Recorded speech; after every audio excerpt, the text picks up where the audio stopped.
Evangelio según San Juan, capítulo 15, versículo del 1 al 6.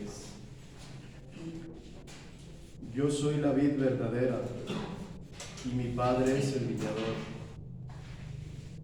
Él lo corta todo sarmiento que en mí no da fruto, y limpia todo aquel que da fruto, para que dé más fruto.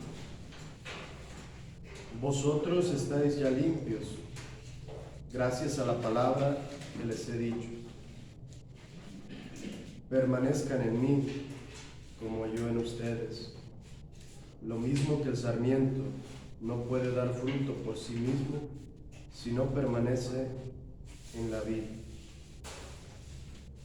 Tampoco ustedes podrán dar fruto si no permanecen en mí. Yo soy la vid y ustedes los sarmientos. El que permanece en mí y yo en él dará mucho fruto, porque separados de mí nada pueden hacer. Palabra del Señor. Gloria a ti, Señor Jesús. Pedimos al Espíritu Santo que nos asista en este momento de encuentro con Jesús a través de su palabra, que podamos interiorizar estas palabras que hoy Jesús nos las dirige a nosotros, sus discípulos, a nosotros que hemos escuchado su llamado, a nosotros que hemos recibido el don del Espíritu Santo y que desde ese momento ha habitado en nuestro interior. Hoy Jesús se comunica a nosotros y quiere recordarnos esta gran verdad.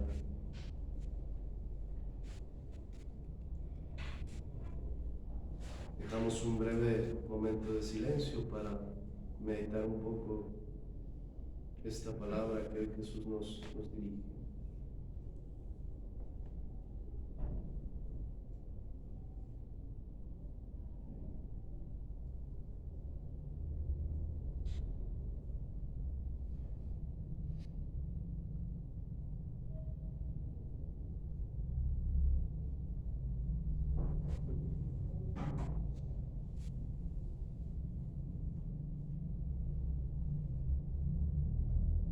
En este momento de silencio, en tu interior, dialoga con Jesús a partir de este texto, de estas palabras que hoy el Señor te dirige. Yo soy la vid verdadera y mi Padre es el viñador. Él corta todo sarmiento que en mí no da fruto y limpia todo aquel que da fruto.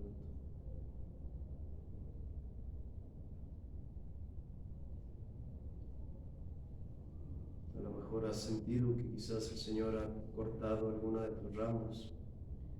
Has sentido el dolor quizás de sentir ser podado, ser podada.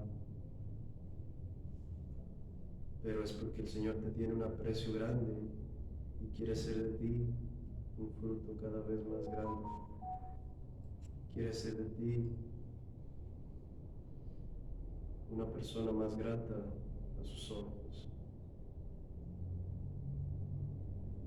En el nombre del Padre, del Hijo, del Espíritu Santo. Amén. Miren, la clase pasada iniciamos ya propiamente en la página, nos quedamos más bien en la página 13, donde hablábamos acerca de los patriarcas. Empezamos ahí con Abraham y vamos a continuar con Isaac, Jacob, Esaú, José, todos estos personajes previos a la vivencia del pueblo de Israel en Egipto, ¿no? Abraham obedece a Dios, escucha a Dios, deja su tierra, deja su patria, deja sus bienes y va en búsqueda de algo que Dios le promete.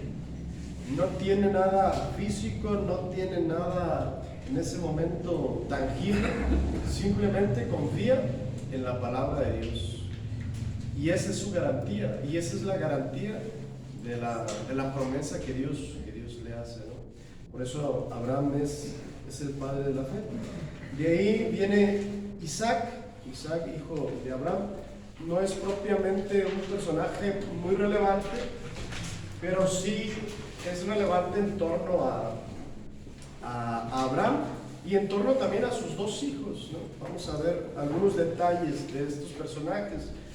Isaac dice ahí que nace en el 1800 antes de Cristo. Como ya lo comentaba, se habla en razón de Abraham, ¿no? O sea, Abraham, que tiene su único hijo, que Dios le pide sacrificarlo, lo lleva en ese pasaje, en ese pasaje de la Biblia nos narra cómo Abraham lleva a su hijo Isaac, ¿no?, al sacrificio, ¿no?, donde su hijo no entiende, no comprende, de hecho ni se dio cuenta de qué se trataba, fíjense, de qué era lo que iba a pasar. A veces, digo, esto tiene muchas enseñanzas también, ¿no?, pero la primera que se me viene a la mente es cómo a veces de repente nosotros como hijos nunca nos damos cuenta del sufrimiento que cargan los papás, ¿no? O sea, Isaac jamás se dio cuenta de lo que iba cargando Abraham, ¿no? El dolor de lo que aparentemente Dios le había pedido, ¿no? O sea, el sufrimiento que ese hombre llevó. De hecho, la vida de Abraham en realidad fue prueba tras prueba, tras prueba, tras prueba, hasta el final, ¿sabes? Y es un ejemplo también de la vida de nosotros también. Así va a ser nuestra vida, ¿saben? Así ha sido quizás, ¿saben? También, prueba tras prueba, tras prueba.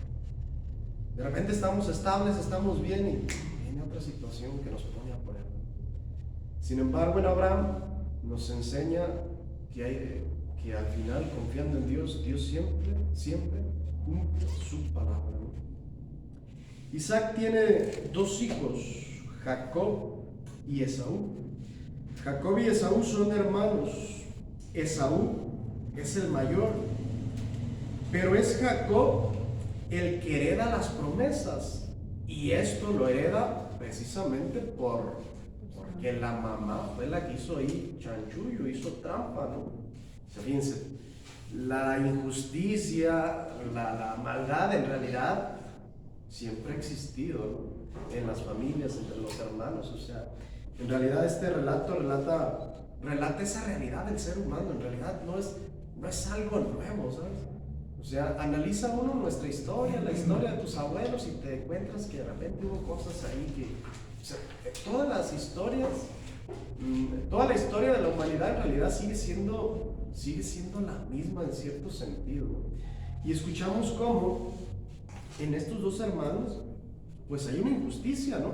Porque Jacob, con la ayuda de su mamá, le roba la primogenitura a Esaú, le correspondía a Esaú, pero la mamá, de hecho ahí está el pasaje en Génesis 26, creo que es el 25, creo que está un poquito antes. No, es ahí. Le pone, porque Esaú era velludo, ¿verdad? No sé si se acuerdan, ¿verdad? Y la mamá le pone pelos, ¿verdad? Para que, como Isaac estaba ciego, entonces dijo, pues lo vamos a hacer como queremos al viejito. Entonces, y hacen esa trampa, ¿no? Esto tiene muchas enseñanzas. La primera es cómo Dios, en medio también de una injusticia, Dios lleva a cabo su plan. O sea, cómo en medio de un robo, tú puedes decir, cómo Dios puede valerse de una injusticia para continuar el plan de salvación o para sacar un bien. Esa es como la primera enseñanza que se viene ahí, ¿no? Después, fíjense que Esaú, al darse cuenta, huye. Y hay una escena muy, muy bonita. ¿Alguien se acuerda de esa escena? Donde Esaú se va, fíjense cómo es Dios. Dios nunca se queda con nada, Dios hace justicia, Esaú se va No sé si alguien se acuerda de esa historia, y cómo se reencuentran los dos hermanos. ¿No? Pero sí me acuerdo de la historia, pues. ¿De la historia? Pues resulta, a mí me conmovió mucho cuando la leí, porque Esaú se va hasta cierto punto molesto, se va enojado, ¿no? Pero él, lejos de la tierra de su padre, de su tierra, Dios lo bendice con muchos bienes y con un ejército grande.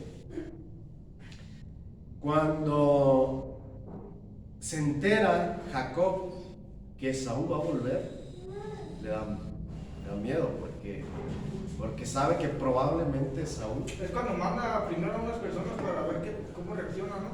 Exactamente. A ver, platícanos. Ilumínanos. Sí, de acuerdo a Y más o menos entonces es el pasaje. Y pues resulta que Esaú viene, pero no le dice a Jacob en qué condiciones viene. Y Jacob piensa que viene a vengarse, porque sabe que le robó la primogenitura, ¿no?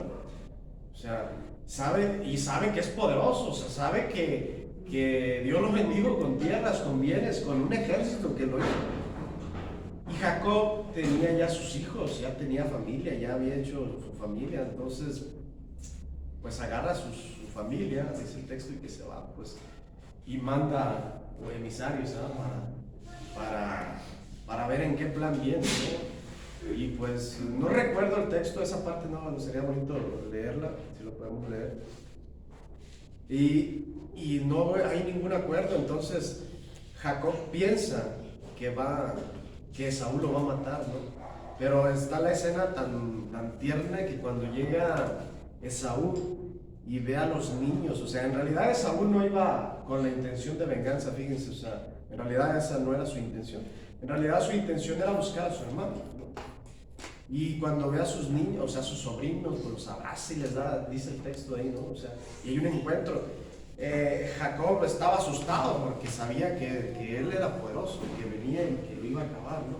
Sin embargo, ¿no? Él al ver los niños, o sea, los abraza, dice el texto ahí. Está muy, muy bonito, hasta como para hacer una película, la verdad.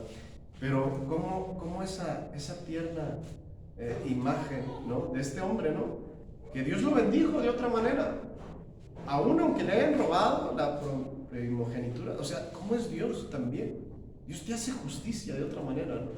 Dios te bendice de otra manera, ¿no? Y la bondad de Saúl, o sea, de no venir a vengarse de su hermano. O sea, cómo al final Dios te hace justicia. Dios. De hecho, su plan era unificarse, ¿no? Porque por eso venía con toda su gente, porque se llevó todo lo que tenía, y por eso el otro tenía miedo, porque pues viene con todo lo que tiene, pero no él iba con la intención de exactamente, de unirse, o sea, pero la escena está tan tierna así porque lo describe ahí, que abraza a los niños, ¿no? O sea, como pues en esta historia de Jacob y Esaú vemos pues muchas enseñanzas. La primera es que la historia del hombre ha sido la misma, ¿no? Siempre, hasta en las familias hay traiciones, hay cosas, no nos debe de sorprender si de repente un hijo se te pelea con otro hijo, obviamente son cosas dolorosas, pero siempre ha existido esta realidad, ¿no? La segunda es que también, a pesar de esas circunstancias negativas de la vida, Dios saca cosas buenas, ¿sabes? O sea, Dios lleva a cabo su plan de salvación, ¿no? Y eso también aplica para nuestra vida, ¿sabes? Uno pudiera decir, bueno, ¿por qué me hicieron esto? ¿O por qué me pasó esto? Pero es porque a lo mejor Dios de otra manera te va a bendecir. Dios de otra manera te va a dar, o sea, como lo hizo con Esaú. Por ahí viene un recuadro, es una actividad que creo está en blanco para ustedes, les voy a tomar una foto. Y supuestamente ahí es investigar quiénes fueron las mujeres de Jacob y los hijos que tuvo cada una de ellas. Pero, para que no se entretengan, como soy un profesor bien buena onda y quiero que mis alumnos aprendan, Les voy a tomar una foto y ahí ustedes nomás para que ustedes se lo graben. Listo. Su esposa era Lía y Raquel. Lía era la primera. Porque de hecho también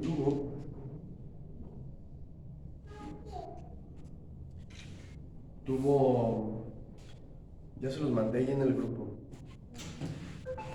Sus hijos de Lía, que era su esposa, fueron Rubén, Simeón, Leví, Judá, Isaacar, Zabulón, Dina. Los hijos de Zilpá, esclava, era Gad, Aser. Con Raquel, que era también su esposa, tuvo a Benjamín y a José. Con los hijos de Bilbao, la esclava, tuvo a Dan y a Neftalí. Con los hijos de José y de Asenat, Efraín y Manasés. Génesis 41:50 y 46:20. Uno de los hijos de Jacob, obviamente fue también un personaje importante también. En la página 15, encontramos a José. Si se fijan, ustedes van a ir encontrando en todas las historias de la Sagrada Escritura ciertos elementos similares. Por ejemplo, en la historia de José, aunque en toda la historia de la salvación y los personajes como más importantes, por ejemplo, en este caso de los hijos de Jacob, pues uno de los más importantes pues fue José.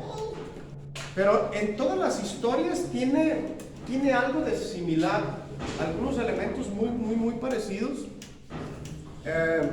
Algún acontecimiento, por ejemplo, trágico, y cómo Dios se vale de ese acontecimiento trágico. Pero de repente en cada historia hay elementos nuevos, elementos donde podemos descubrir ciertos elementos de la acción de Dios. Y ahora vamos a pasar, bueno, hasta aquí con Jacob y Esaú. ¿Hay algún comentario o hasta...? ¿José está considerado como patriarca? O Dios nomás tenía a los tres, pero José también es patriarca. Pues según yo, miren, aquí les voy el manual que nos dicen los patriarcas 2.0. Según aquí el manual dice que sí. Pero José no. José yo tampoco lo veía. No. Según yo, nomás. Porque de ella no se marca la descendencia. Bueno, ya como David como estirpe, pero no descendencia directa.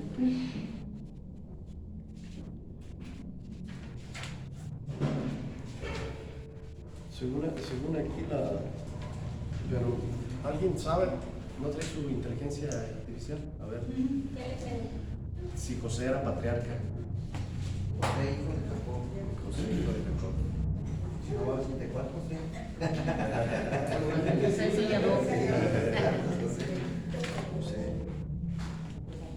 Pero José fue rey de Egipto. Fue más bien. Fue como. José, hijo de Jacob, no era considerado patriarca en el sentido tradicional dentro de la narrativa bíblica. Los patriarcas generalmente se refieren a Abraham, Isaac y Jacob, quienes son las figuras principales en la historia de la formación del pueblo de Israel. Sí, entonces no. Ahí dice que sí era. Ahí dice que sí era. Los hijos de Jacob es considerado un patriarca en la tradición bíblica y judía. Pero ¿cuál es tu fuente? No sé, los testigos de Jehová. Ah, no, lo mandé a Dice su historia se encuentra en el libro del Génesis, capítulo 37, 5. Sí, no era. Miren, José era hijo de Jacob y de la esposa Raquel, hermano de Benjamín y medio hermano de los demás. En esta historia sucede pues este acontecimiento, una injusticia, por ejemplo, ¿no? José es vendido por sus hermanos. José tenía cierto aprecio, o más bien era apreciado Su papá. por su papá. O sea, cierto aprecio por ser el más pequeño, por ser, no sé, de hecho lo explica ahí el texto, ¿no? Y este acontecimiento se desglosa, lo tienen allí también ustedes, en varios momentos. José es vendido por sus hermanos, José interpreta los sueños, José es nombrado primer ministro de Egipto, no era el rey, pero era como el segundo por ahí.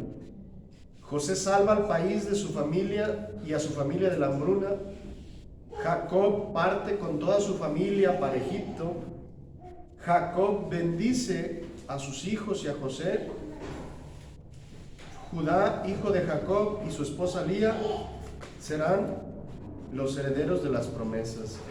Miren, en este acontecimiento de José, o sea, hay varios elementos que se vuelven a repetir en algunos otros acontecimientos, ¿no?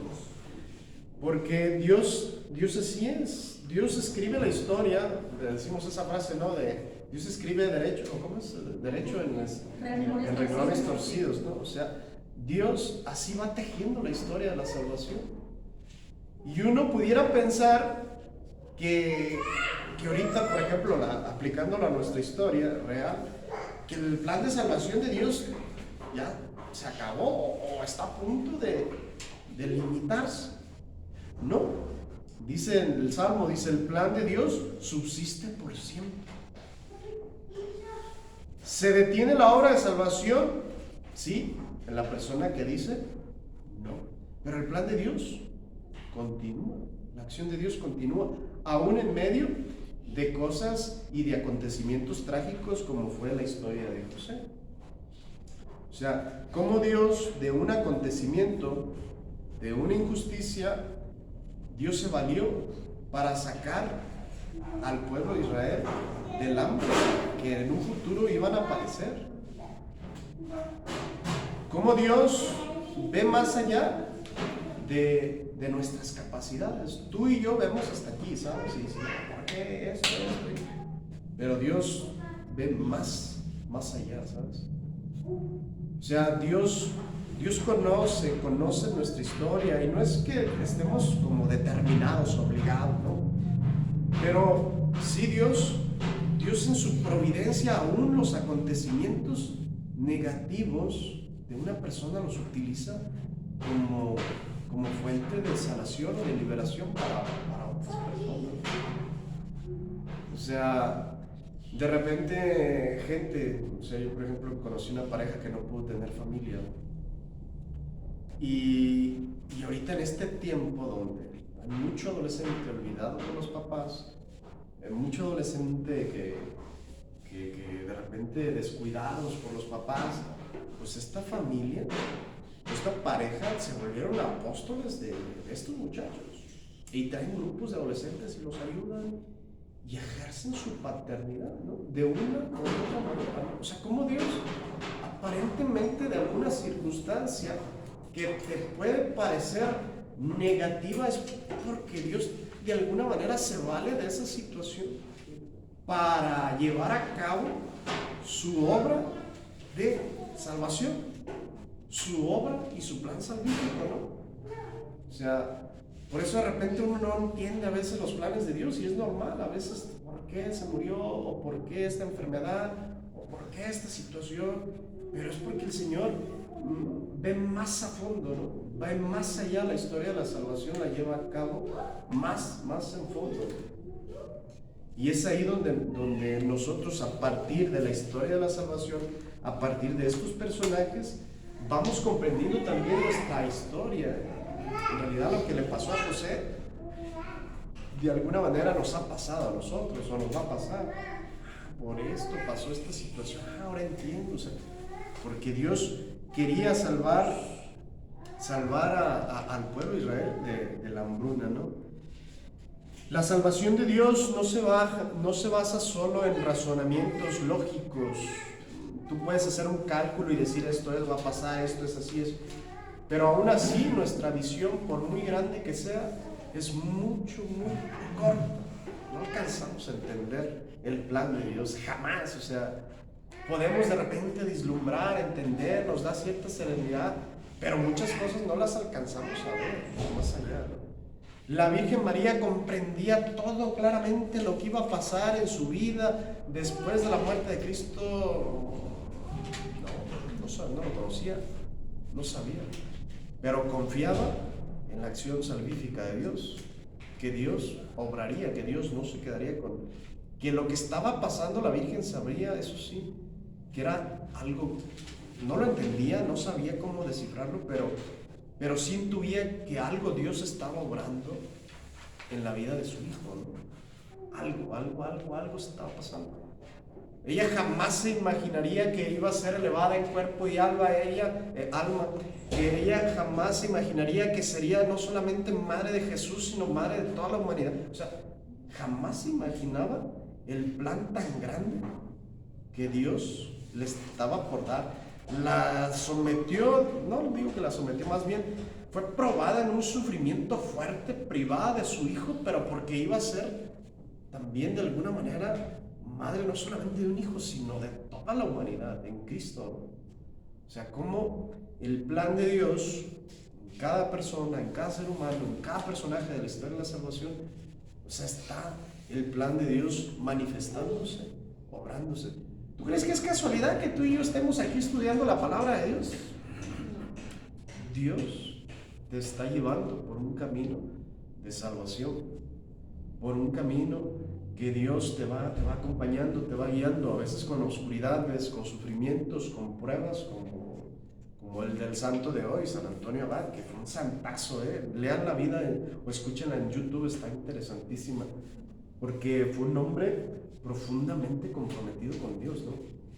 Cómo el demonio lo tentó de mil maneras, cómo él se comprometió con Dios, o sea, al grado de que el demonio ya no podía tentarlo de otra manera y lo golpeaba físicamente, ¿no? O sea, ya el demonio le dijo a él: no pude contigo, el demonio, ¿no?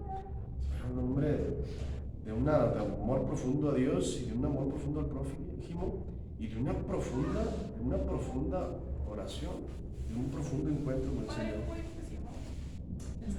San Antonio Abad, está buenísima, es una lectura de una fuente espiritual que... Hoy es el día de San Antonio Abad, sí. Y tiene muchos consejos prácticos. De hecho, hay uno que me llamaba la atención, que un día se le presentó el demonio y le dio un bofetadón, ¿no? Y que el demonio, que San Antonio Abad no responde de la misma manera y le voltea la otra mejilla, ¿no? El demonio se desapareció y se fue, o sea, y él decía, hablando de la humildad, que el demonio no tolera la humildad. El demonio, la humildad, o sea, lo venció con la humildad, ¿no? O sea, y da muchos consejos muy prácticos de la vida interior, de todo eso que vivimos en relación con Dios, en relación con el enemigo, en relación con nosotros mismos también. Muchas cosas muy interesantes. No, fue monje, o sea, se consagró. De hecho, fue el padre el que inició el monacato. Es decir, cuando como que él sintió la necesidad de dedicarse profundamente a la oración, que se va al desierto, a un cerro, y la gente lo empieza a seguir y él quiere estar solo y se va a otro cerro, porque la gente percibe a una persona que vive en santidad, ¿sabes? Una persona que vive en santidad siempre la gente la va a buscar. Obviamente no las multitudes como el Padre Pío, pero una persona que vive en santidad, que ha renunciado a sí misma, que ha perdonado, que ha sanado, que ha sabido ver en los demás no a un enemigo, no a aquel que me lastimó, no a aquel que le tengo que hacer el mal, sino a aquel que está necesitado de la caridad de Cristo, o sea, que lo ha transformado en su interior. Es una persona que se va a volver instrumento de Dios y las personas la van a buscar, se van a acercar, porque es una persona que manifiesta la presencia de Dios, ¿no? San Antonio Abad se iba al desierto, lo buscaban ahí, se iba a otro desierto. Él quería estar en soledad completamente. La gente lo buscaba. Y además que era también un exorcista tremendo, y además Dios le concedía hacer milagros y le concedía hacer muchas cosas. Entonces, así son los santos, ¿no? Y él no era sacerdote, era religioso, pero él inicia, pues, de hecho, fíjense, que empieza la persecución contra los cristianos, y él, donde él estaba, porque él estaba en Egipto, y él se va, creo, a Siria, pero a donde estaba la persecución, él quería que lo mataran, él quería dar la vida por Cristo, y no lo mataron. Se le pasó como al Chavo del 8, ¿no? Que cuando todos se enferman y pues él quería enfermarse también para que le dieran una torta, es el único que no se enferma, así también le pasó a él también. Termina formando una comunidad y termina aceptando la voluntad de Dios, porque al final mucha gente lo empieza a seguir y forma comunidades de monjes, y ahí es donde inicia propiamente los monjes. Los monjes o las monjas, como comúnmente decimos, en realidad, por ejemplo, los monjes o las monjas, estrictamente hablando, son aquellos que viven solamente en la oración, en el completo silencio, sin contacto con la gente. Las demás son hermanas religiosas, pero los monjes o las monjas, propiamente hablando, son aquellos que no tienen contacto con el mundo exterior, que se dedican solamente a la vida de la contemplación, que de hecho es curioso, pero por ejemplo, hay un convento en España, de Santa Teresa, que ellos nomás solamente aceptan 10 monjas. Y esa es la regla. Muere una y hay mujeres esperando entrar en ese convento. O sea, nomás tienen como 300, 400 años y nomás 10. Muere una monja, entonces la superior y entre ellas se eligen. Y se dedican completamente a la oración. Entonces, es curioso de repente, por ejemplo, aquí en Guadalajara también hay, no sé, a ustedes les ha tocado por ahí el centro, unas que están completamente a la oración. Y es un llamado que Dios les hace. O hombres, por ejemplo, allá hay un monasterio de monjes trapenses que ellos hacen voto de silencio. Ellos no hablan nada, más que solamente las cosas necesarias. Oye, ¿qué pasa eso? Pero ellos viven en completo silencio, es un voto de silencio. Entonces, San Antonio Abad vivió en este